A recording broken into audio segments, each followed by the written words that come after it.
Welcome back to FTNS, world's first fitness radio. Enjoy the show. Welcome back to Boomers Rock on FTNS, everybody, where fitness comes to life. I'm your host, Tom Matt, with my co-host, Mickey Haddock. We're going to bring into the show a guest that I've had on with his wife, Mark Simon and Jeannie Simon.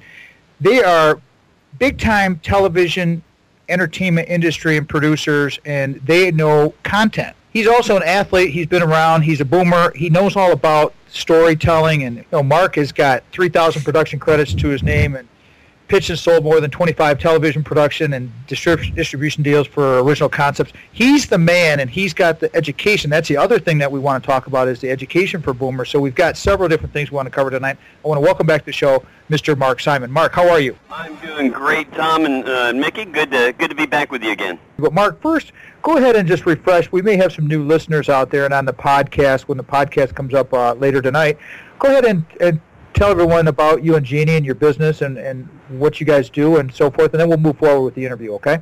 Yeah, fine. I'll try to keep it short. Jeannie and I founded Sell Your TV Concept Now based on the successes we've had with developing, pitching, and selling our own TV shows. And basically we mentor and train people who have great ideas for TV shows but don't have our experience in how to do it, so they just don't know what their next steps are. So we've got lots of ways of being able to help people through exactly what makes a great show, what do you put together, where do you take it, how do you get past those Hollywood gatekeepers, what do you say, what do you expect, what do you need to bring in with you. All those elements that took us many, many years to figure out ourselves, we've put all that together to help everyone else shortcut the entire process. We're absolutely in the golden age of TV, and talking about TV, we're also talking about second screens, whether it's mobile, internet, streaming, or whatever. And writers' groups are fantastic to help each other break stories, make their characters more interesting, things like that. But what those groups don't do, because they generally don't have the experience, is how to pitch and what goes into it. And that's where we come in. We come in actually on all aspects of it. But our expertise is in how do you do the pitch, how do you make sure that door stays open so you can keep going back in, you don't make a fool of yourself, you've got a better chance of selling your idea. Do you think that's a good way for boomers to enter into what we like to call the retirement zone, Mark? You put a lot of time into your life, 20, 30, 40 years, but people have a lot of stories, and they have a lot of experiences that they've gone through in their lives between their children and their work and all these other things, and I don't think they give themselves enough credit, and people are kind of a little bit lost out there, and that's what we're trying to do with developing the thought process here and encouragement and giving people the thought to be perhaps empowered to move forward. What do you think about that? Well, I think there's a lot of benefits to that, and you're absolutely right. I mean, boomers have the life experience to be able to tell great stories and to pull from a life of experience. And what we find, a lot of people that we work with are creative but had gotten lost in their careers and gotten into something that wasn't creative, and they don't feel fulfilled. And boomers as a whole don't ever plan on retiring. That's not really a term anyone's thinking about or using, because we don't look at ourselves as ever getting old. We're vibrant. We have things we want to do, but we might be really tired as shit of what we're actually doing right now. And we want to try something different. So we get a lot of people who come in and work with us like, I've been an attorney or I've been a doctor for 20, 30 years, but it's not fulfilling to me. I want to get this thing out. I've got to get this show on TV. I've got something that's the next greatest thing. And it's so much fun to work with people like that who understand that, yeah, it's going to take work. This is not something that you're going to jot down 3 lines on a piece of paper and go sell a show. Sorry, that's not going to happen. It takes work, but we help you make sure that work isn't wasted, that you're going the right direction. And it's fun to go back and forth with people who are creative and are passionate about what they want to do. And it's amazing what we've seen, the growth we've seen in so many people getting into this. And what you also find is that you cannot be unhappy when you're being creative.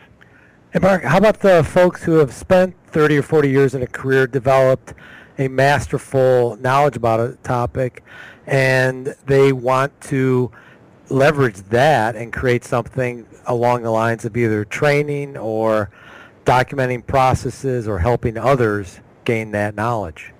Well, it kind of depends on the approach they want to take as far as, the kind of people that we work with. After you've done something for 20 years, you can pretty much call yourself an expert in it.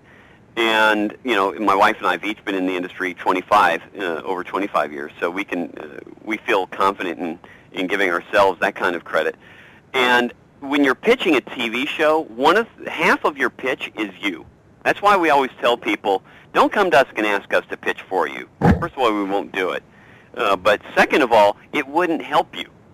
You are the only one with the passion and knowledge of your project, but half of the pitch is you, which means we work with you to pull what is it in your background, your experience, that makes you the perfect person to produce this.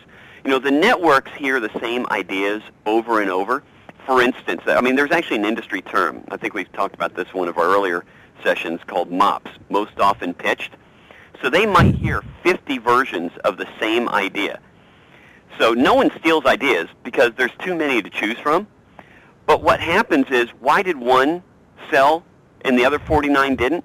Because that one had more passion. That one had better experience. That one had better connections. And that's a part of what we try to pull out of everybody. What is your connection? What do you bring to this? What is your exclusive access to something that no one else has? And that puts you up on top of that huge pile. That and your ability to tell a story. I was talking to an executive at Nickelodeon who's a good friend of mine, and about MOPS, about these most often pitched ideas. And he said, well, our most often pitched idea are shows about dust bunnies. And he was serious. I said, you got to be kidding. He goes, no, it's about dust bunnies. He said, I probably heard 50. But you know what?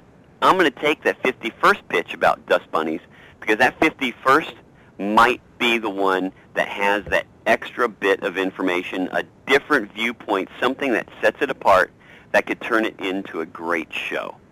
Mark, we got about a minute to go. Can you go ahead and give out your website again one more time, your email, your phone number, whatever you'd like to do to promote? And I want to thank you so much for coming on the show. It's been a blast. Everyone can reach me at sellyourtvconceptnow.com. And all of our contact information is on there. There's a bunch of great freebies. There's a free download for anyone on the 7 biggest TV pitch mistakes. You'll enjoy that. So feel free to go and access that and anything else that's on our site. And I hope a lot of people come in and spend a little time playing around and see what we've got to offer. Mark, it's been a pleasure. Thank you so much. I want to thank Mickey. Mickey, you got a couple seconds to say goodbye? I do, and I just want to point out that I think the moral of Mark's story is that he brings passion to every aspect of his life and works in fitness with his storytelling and storytelling with his business, and that's a great story to hear. Beautiful. It's time to wrap up the show, everybody. Thank you for listening to Boomers Rock. I want to thank Mark Simon. Good night now.